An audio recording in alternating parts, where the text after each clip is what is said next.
Hi, this is Yaz Dabol live from SCAI 2019, and I'm pleased to be joined today by Dr. Kirk Garratt, who is going to today tell us a little bit more about the maintenance of certification. Dr. Garratt, thank you so much for joining us. It's a pleasure to be here.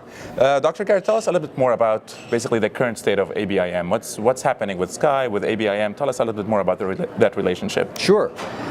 So everyone knows that ABIM had a tough patch there. People were really unhappy about the requirements for maintenance of certification.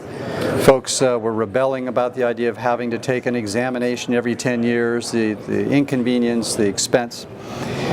And I have to say, to their credit, ABIM has responded. They've listened very carefully, and they're very actively trying to find solutions for maintaining certification that are easier and more palatable for practitioners. I think most people know that in addition to the 10-year summative examination option, ABIM has opened up an option called the Knowledge Check-In pathway. Using this pathway, cardiologists are allowed to fulfill MOC point tasks and gather up the necessary points, 100 points over 5 years, and then do a check-in, which is basically like a small examination. But rather than doing that every 10 years, you do it every 2 years, perhaps 90 questions, something like that. So in a 3-hour block of time, you can get your examination work out of the way. This has just been started for clinical cardiology, and so we have that option available today for clinical cardiology. A knowledge check-in pathway will open next year for interventional cardiology. And how has it been feedback so far from the general cardiology? Well, that's an interesting point. So the expectation inside ABIM, I think, was that people will really like this option and would much prefer to have a small test every 2 years rather than a big one every decade. I have been told by ABIM leadership that, in fact, in this first iteration, it was roughly a 50-50 split. Folks who were due for their 10-year examination, who could also have elected the 2-year check-in option, about half of them took the 10-year examination. So we'll see. It's first time to be tried, and I guess we'll have to see how it goes. And CATSAP, tell us a little bit more about that. It's going to be approved in 2020. What are the updates? What's going on there? Right. Well, CATSAP you can use now to gather up MOC points, and if you use CATSAP optimally, you can get something like 160 MOC credits, which is far more than you need in, say, a 5-year cycle to satisfy that requirement.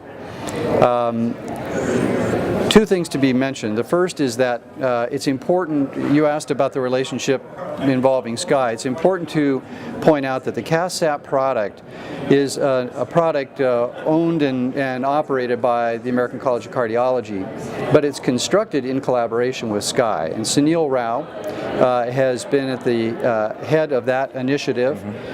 The content of CATSAP now greatly leverages the collaborative SCAI-ACC Interventional Board Review course held each August as a live teaching experience to prepare people to take that examination. So that's the first point, that this is very much something that SCAI is engaged on. The second point is that CATSAP, starting next year, will be potentially usable, or will be usable, to interventionalists to pursue yet a third option for maintenance of certification. This is called the Collaborative Maintenance Pathway. The Collaborative Maintenance Pathway is also owned and operated, if you will, by ACC in conjunction with ABIM. SCAI has had a supportive and collaborative role in helping to get that work in place, that product in place. If you are interested in the collaborative maintenance pathway, what you would need to do is purchase CATSAP. You then use the CATSAP product to fulfill a number of training tasks. You're required to put in something like 7 hours of work inside CATSAP. This is all tracked for you automatically because the work can be done online. You complete certain modules. You take certain quizzes, and if you successfully complete all that material, you'll qualify then for a brief exam, a 60-question exam once a year. That will now be, again, a smaller period of time required for the testing, and a smaller number of questions to have to answer. But if you pass that through and you get through that, you're good to go, and you'll never have to take that tenure examination. You'll never have to do the knowledge check-in. You can use this collaborative maintenance pathway instead. Another option, which I think may be a very good fit for some people. Yeah, so moving forward, where do you think basically the MOC is going to stand for interventional cardiology? What's the next step? And then are there more options coming in the near future?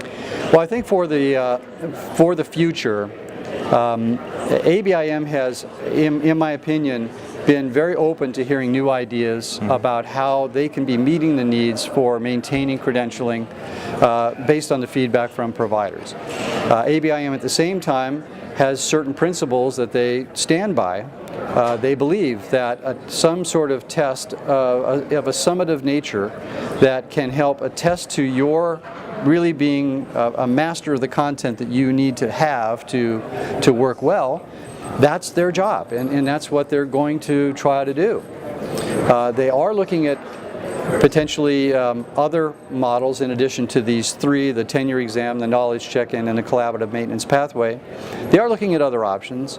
One option that I've heard is being used in some other specialty fields is an even more frequent touch with a provider with, say, one or two questions that if you answer correctly you get credit for, and then those compile over the course of a year. Maybe again, that may be a very attractive option to some people.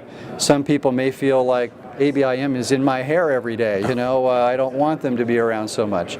So I don't know if that'll stand up or not, but I do think it's notable that ABIM is making the effort to try to fit their requirements to have evidence of your competency, fit that well with the needs of the providers. Dr. Garratt, thank you so much for joining us. It's been a pleasure. Thanks so much. And thank you all for joining us live from SCAI 2019.